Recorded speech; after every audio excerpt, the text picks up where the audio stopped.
بسم اللہ الرحمن الرحیم نحمده ونصلي ونسلم علی رسوله الکریم اما بعد۔ معزز طلباء، اللہ تعالیٰ سے امید ہے کہ آپ سب خیر و عافیت سے ہوں گے۔ سبق نمبر 239 اور ابتدائی احکام جو کتاب السرقہ کے ہم نے شروع کر دیے پچھلے سبق سے، تو اس میں ہم بات کریں گے حد سرقہ کا نصاب۔ اتنا مال چوری کیا جائے تو اس کی صورت میں پھر ہاتھ کاٹا جائے گا، اس کی مقدار میں عامہ کے اقوال انشاءاللہ ہم پڑھیں گے، اور کچھ اور متفرق بنیادی مسائل بھی اسی سبق کا حصہ ہیں۔ التقدیر بعشرة دراهم مذهبنا، وعند الشافعي رحمه الله التقدير بربع دينار، وعند مالك رحمه الله بثلاثة دراهم، لهما أن القطع على عهد رسول الله صلى الله عليه وسلم ما كان إلا في ثمن المجن، وأقل ما نقل في تقديره 3 دراهم، والأخذ بالأقل وهو المتيقن به أولى، غير أن الشافعي رحمه الله يقول كانت قيمة الدينار على عهد رسول الله صلى الله عليه وسلم 12 درهما، والثلاثة ربعها، ولنا أن الأخذ بالأكثر في هذا الباب أولى احتيالا لدرء الحد، وهذا لأن في الأقل شبهة عدم الجناية وهي دارئة للحد، وقد تأيد ذلك بقوله عليه السلام لا قطع إلا في دينار أو 10 دراهم، تقدیر ب10 دراهم۔ یہاں سے مقدار بیان کی جا رہی ہے کہ 10 درم جو مقرر کیے گئے ہیں کہ 10 درم مال چوری کرے، تو فرماتے ہیں کہ یہ مقدار احناف کے نزدیک ہے، اور امام شافعی رحمۃ اللہ کے نزدیک 1/4 دینار کا چوتھائی حصہ مقرر کیا گیا ہے۔ امام مالک رحمہ اللہ کے نزدیک 3 دراہم ہیں۔ لہما یعنی امام شافعی رحمہ اللہ اور امام مالک رحمہ اللہ، ان دونوں کے نزدیک کوئی ان کا اختلاف نہیں آپس میں، صرف امام شافعی رحمہ اللہ دینار کا چوتھائی اور امام مالک رحمہ اللہ 3 دراہم۔ تو اس وقت جو دینار ہوتے تھے وہ 12 درم کے برابر 1 دینار ہوتا تھا، وہ 12 درم کا جو چوتھائی ہے وہ 3 درم ہی بنتے ہیں۔ تو امام مالک رحمہ اللہ بھی 3 درم کا قول کر رہے ہیں، اور امام شافعی رحمہ اللہ جو 1 دینار کا چوتھائی یعنی 3 درم کا قول کر رہے ہیں، تو دونوں کا قول ایک ہی ہے، اس لیے ان کی ایک ہی اکٹھی دلیل ذکر کی جا رہی ہے۔ فرماتے ہیں ان القطع علی عہد رسول اللہ صلی اللہ علیہ وسلم ما كان الا فی ثمن المجن، کہ رسول اللہ صلی اللہ علیہ وسلم کے زمانے کے اندر جو ہاتھ کاٹا گیا ہے چوری کے اندر، تو وہ صرف اور صرف ایک ڈھال کا جو ثمن تھا اس کے اندر کاٹا گیا ہے، اور وہ ڈھال کتنے مالیت کی تھی، تو اس حوالے سے پھر روایات مختلف ہیں۔ وَأَقَلُّ مَا نُقِلَ فِي تَقْدِيرِهِ 3 دراهم، کم سے کم مقدار جو اس ڈھال کی نقل کی گئی ہے تو وہ 3 دراہم ہیں۔ تو اس لیے امام مالک رحمہ اللہ اور امام شافعی رحمہ اللہ نے اس کو لے لیا۔ امام مالک رحمہ اللہ نے تو 3 دراہم کا ہی قول کیا، امام شافعی رحمہ اللہ فرماتے ہیں کہ دینار کا 1 ربع ہونا چاہیے، اور وہ دینار 12 درم کا ہوتا تھا تو اس کا ربع بھی 3 درم ہی ہوتا ہے۔ الأخذ بالأقل وهو المتيقن به أولى، فرماتے ہیں کہ کم لینا یعنی چوری کے نصاب کے اندر کم دراہم مراد لینا یہ متیقن بھی ہے، یقینی بھی ہے، تو لہذا کم سے کم مقدار اس مجن کی وہ 3 دراہم اس کی قیمت کی، تو لہذا یہ متیقن بھی ہے، اسی کو ہم لے لیں گے۔ اور ویسے اس کی 10 دراہم اور اس طریقے سے 8 دراہم 10 دراہم، تو بہت سارے اور اقوال بھی اس میں ہیں۔ لیکن امام شافعی رحمہ اللہ نے فرمایا کہ کانت قیمت الدینار علی عہد رسول اللہ صلی اللہ علیہ وسلم 12 درہما، رسول اللہ صلی اللہ علیہ وسلم کے زمانے میں جو دینار تھا اس کی قیمت 12 درہم تھی، اور والثلاثۃ ربعها، اور 3 درہم جو ہے وہ اس کا چوتھائی بنتے ہیں، تو اس طرح کر کے یہ ربع دینار 3 درہم ہی ہو گئے۔ احناف کی دلیل یہ ہے کہ ان الاخذ بالاکثر فی هذا الباب اولی احتیالا لدرء الحد، کہ اس باب میں یعنی چوری کے نصاب کے اندر زیادہ دراہم کو مراد لینا یہ زیادہ افضل ہے، بہتر ہے حد کو دور کرنے کے لیے، یعنی جو حد ہے اس کو دور کرنے کے لیے یہ زیادہ اولا اور مناسب ہے، کیونکہ اگر زیادہ ہوں گے تو اگر وہ کم مال چوری کرے گا تو پھر ہاتھ نہیں کٹے گا نا، تو حد زیادہ سے زیادہ کوشش کی جائے گی کہ حد جاری نہ ہو۔ وَهَذَا لِأَنَّ فِي الْأَقَلِّ شُبْهَةَ عَدَمِ الْجِنَایَةِ، کیونکہ ہم کے اندر عدم جنایت کا شبہ بھی اس میں پایا جاتا ہے، کیونکہ 10 درہم سے کم ہوگا تو عام طور پہ وہ اگر اتنا کم مال ہوگا تو وہ جنایت یعنی 1 درہم 2 درہم بعض مطلب اس کو جنایت بھی نہیں کہا جاتا، تو عدم جنایت کا شبہ ہے، تو لہذا اس میں ہاتھ جو اتنا ایک محترم عضو ہے انسان کا اس کو نہیں کاٹا جائے گا۔ وہی داریۃ للحد، فرماتے ہیں کہ یہ جو شبہ بھی آ جاتا ہے نا کہ 10 درہم سے کم مال اتنا خطیر نہیں سمجھا جاتا، تو اس میں جو شبہ ہے یہ شبہ ہاتھ کو ساخت کرنے والا ہے۔ وقد تأید ذلك بقوله علیہ السلام لا قطع الا فی دینار او 10 دراہم، اور یہ والی بات یعنی احناف کا یہ قول یہ ثابت ہے رسول اللہ صلی اللہ علیہ وسلم کے اس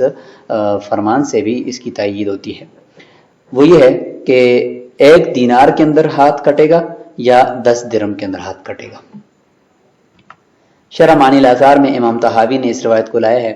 اور وہ اس طریقے سے ہے ام ایمن سے کہ لا تقطع ید السارق الا فی حجفۃ فقم یومئذ علی عہد رسول اللہ صلی اللہ علیہ وسلم دینارا او 10 دراہم۔ اس میں جو دراہم کا لفظ آیا ہوا ہے کہ اتنے دراہم چوری کرے گا تو پھر ہاتھ کٹیں گے، تو دراہم تو وہ ہوتے ہیں جو ڈھلے ہوئے ہوں اور سکے کی شکل میں ہوں، خام مال نہ ہو چاندی کا۔ فرماتے ہیں کہ ینطلق علی المضروبۃ عرفا، عرف میں مضروب یعنی جو بنا ہوا ہوتا ہے اسی کے اوپر اس کا اطلاق ہوتا ہے، تو لہذا وہی شمار کیے جائیں گے۔ فہذا یبین لک اشتراط المضروبی، کہ یہ بیان کرتا ہے یہ والا یعنی دراہم کا اطلاق بیان کرتا ہے آپ کے لیے مضروب کی شرائط، یعنی ایسا درہم ہو یا ایسا زیور چوری کیا جائے جو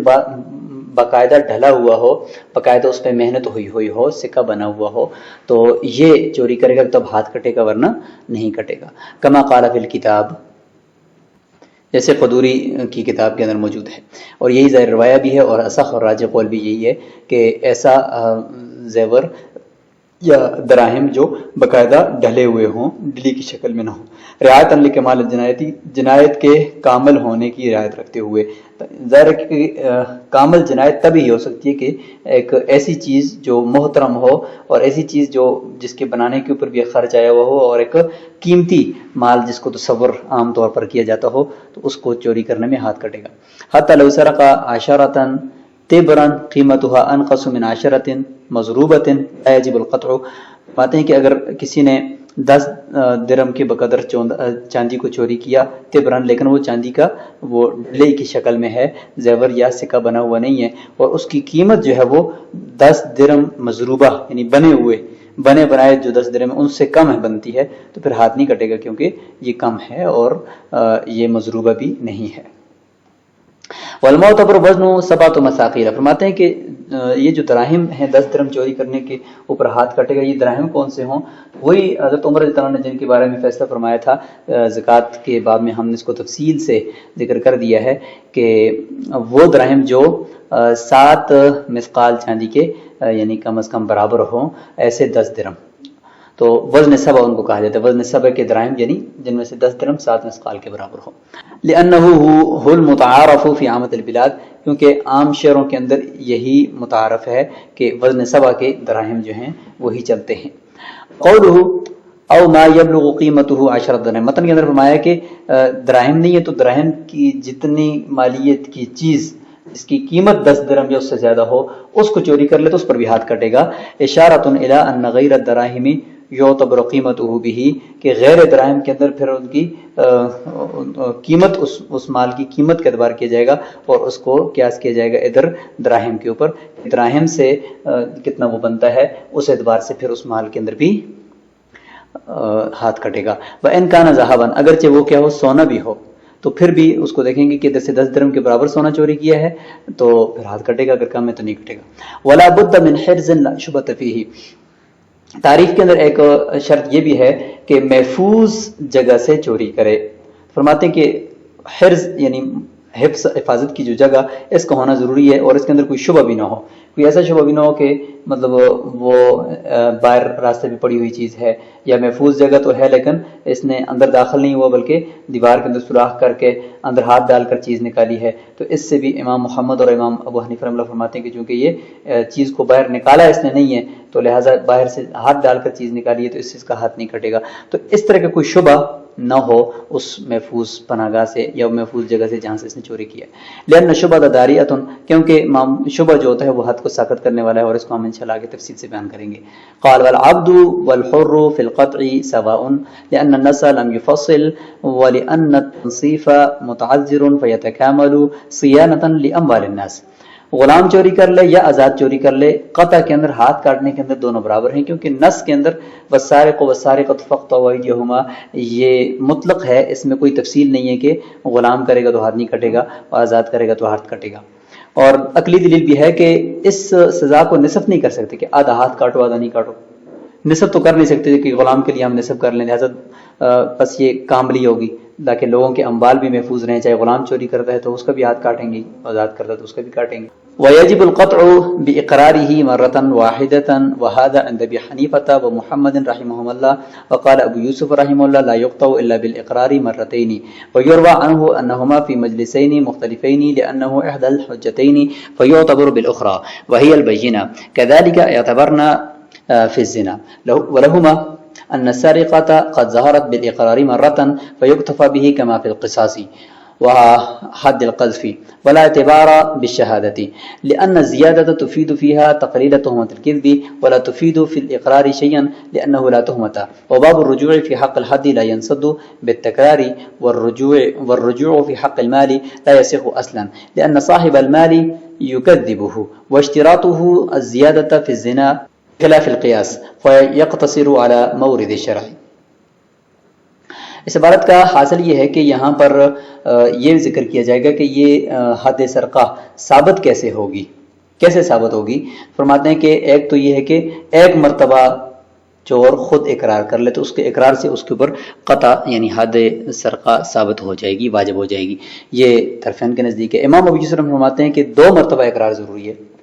اور ان سے ایک روایت یہ بھی ہے کہ 2 مختلف مجلسوں کے اندر 2 مرتبہ اقرار ضروری ہے، کیونکہ اقرار بھی تو ایک 2 دلیلوں میں سے ایک دلیل ہے، تو اس کی بھی دوسری کے اوپر اس کو قیاس کیا جائے گا، یعنی بینہ کے اوپر، بینہ 2 ہوتے ہیں تو یہ بھی 2 ہوگا۔ کذالک اعتبرنا فی الزنا، جس طریقے سے ہم نے ادھر زنا کے اندر کیا تھا کہ اقرار بھی 4 مرتبہ ہو اور 4 مختلف مجالس کے اندر ہو، تو اس لیے یہاں پر بھی کریں گے۔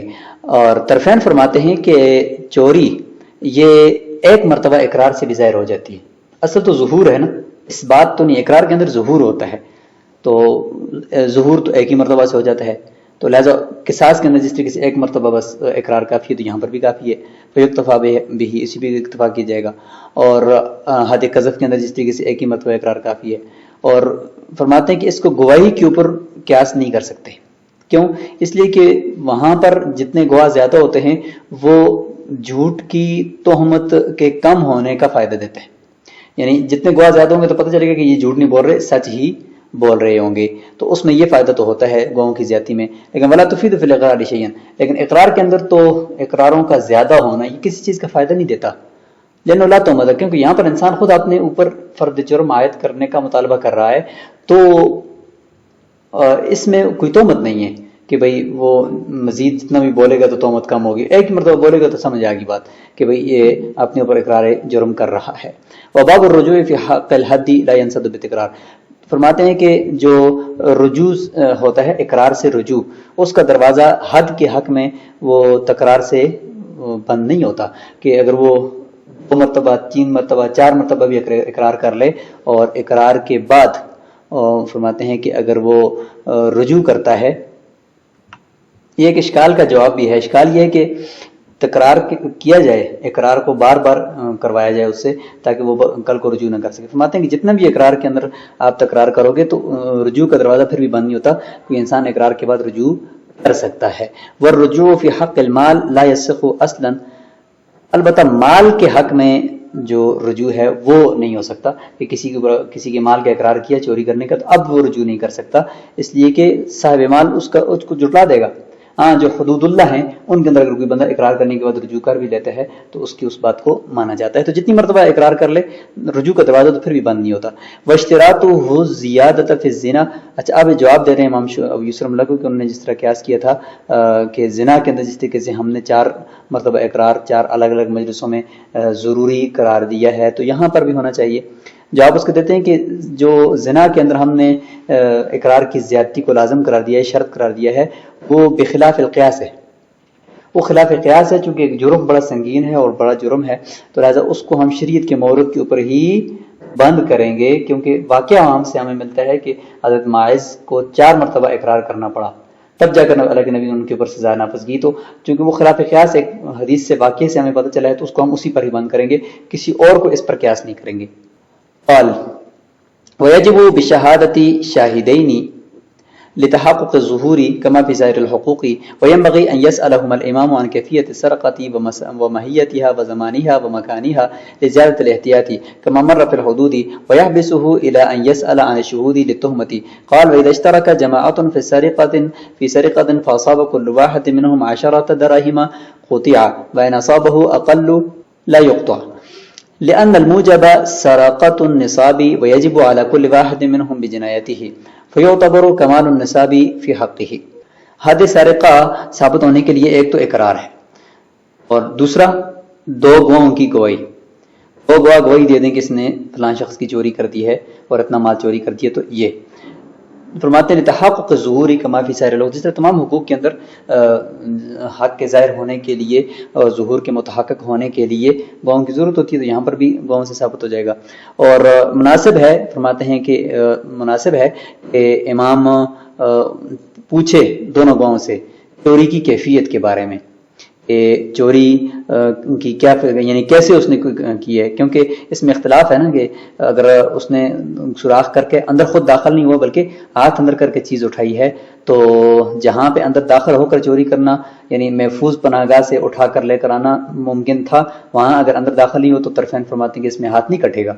تو اس لیے اس سے کیفیت کے بارے میں پوچھے گواہوں سے کہ وہ چوری کس طرح کر رہا تھا، تاکہ ہاتھ کٹنے یا نہ کٹنے کا فیصلہ کیا جا سکے۔ وہ ماہیتھا، اور چوری کی جو ماہیت ہے اس کے بارے میں سوال کریں گے۔ ماہیت کا مطلب کہ کتنی چیز چوری کی ہے اور کیا چیز چوری کی ہے، چوری تمہارے ہاں کہتے کس کو ہیں، تاکہ گواہوں کو ایسا نہ ہو کہ بھائی کوئی ایک ٹافی یا ایک معمولی سی کوئی چیز اٹھا لی تو انہوں نے کہا کہ چوری ہوگی لہٰذا اس کا ہاتھ کاٹو، نہیں، بلکہ گواہوں سے اس کی ماہیت پوچھیں گے کہ آپ کے ہاں چوری کس کو کہتے ہیں، اگر نصاب کے بقدر مال ہے تو ٹھیک ہے ورنہ نہیں۔ اور اس طریقے سے وزمانہا، اور وقت کے بارے میں کہ کب چوری کی، کیونکہ حدود اللہ میں ایسا ہے کہ اگر بہت پہلے کی کوئی حد ہے اور اس کا اقرار آج کر رہے ہیں بغیر بیچ میں کسی بغیر رکاوٹ کے، انہوں نے اگر قاضی کو نہیں بتایا اور اب بتا رہے ہیں، تو اس کا مطلب ہے کہ ان کے اوپر تہمت ہے کہ یہ پہلے انہوں نے چھپائے رکھا اور اب ظاہر کر رہے ہیں، تو اس لیے پھر وہ گواہی قبول نہیں ہوتی۔ اور پھر یہ کہ مکانہا، یعنی چوری کا جو مکان ہے اس پہ بھی پوچھیں گے، ایسا نہ ہو کہ کسی راستے میں گئی بڑی چیز اٹھا لی کسی نے تو اس کے اوپر چوری کا الزام لگا دیا، تو اس کی تحقیق ہونی چاہیے۔ لزیادت الاحتیاط، تاکہ زیادہ ایک ظاہر ہے کہ ایک بندے کا ہاتھ کٹے گا تو اس کے اندر احتیاط زیادہ ہونی چاہیے، کما مر فی الحدود، جیسے کہ تمام حدود میں ہم نے احتیاط برتی ہے۔ ویحبسہ الی ان یسأل عن الشہود للتہمۃ، اچھا جب تک گواہوں سے سوال یا چھان بین ہو رہی ہے اس دوران اس مجرم کو قید یا ملزم کو قید کیا جائے گا کیونکہ اس پہ تہمت ہے۔ قال وَإِذَا اشْتَرَكَ جَمَاعَةٌ، اور فرماتے ہیں کہ اگر ایسا ہو گیا کہ ایک پوری جماعت چوری کے اندر شریک ہے اور ہر ایک کے ہاتھ میں جتنا آیا ہے وہ 10 درہم ہے، 10 درہم کے بقدر چوری کی ہوئی ہے، فرماتے ہیں کہ ہاتھ سب کا کاٹا جائے گا، اور اگر ہر ایک کے ہاتھ میں جو مال آیا وہ 10 درہم سے کم ہے تو پھر ہاتھ نہیں کٹے گا کسی کا بھی، اس لیے کہ موجب جو ہے یعنی ہاتھ کٹنے کا وہ نصاب کی بقدر چوری کرنا ہے، اور یہ ہر ایک کے اوپر یعنی اس کی جنایت کی وجہ سے پھر وہ حد سرقہ واجب ہو جائے گی جب ہر ایک کے ہاتھ میں 10 کے درہم کی بقدر مال آئے گا، تو لہذا نصاب کا کامل ہونا ہر ایک کے حق میں ضروری ہوا، تو اگر کسی کے پاس 10 درہم سے کم ہے تو پھر اس کا ہاتھ نہیں کٹے گا، اور اگر 10 درہم سب کے پاس پورے ہیں تو پھر ان کا ہاتھ کاٹا جائے گا۔ تو یہاں یہ ابتدائی احکامات جس میں حد سرقہ کی تعریف، مقدار، کیفیت وغیرہ کا بیان ہوا۔ السلام علیکم ورحمۃ اللہ۔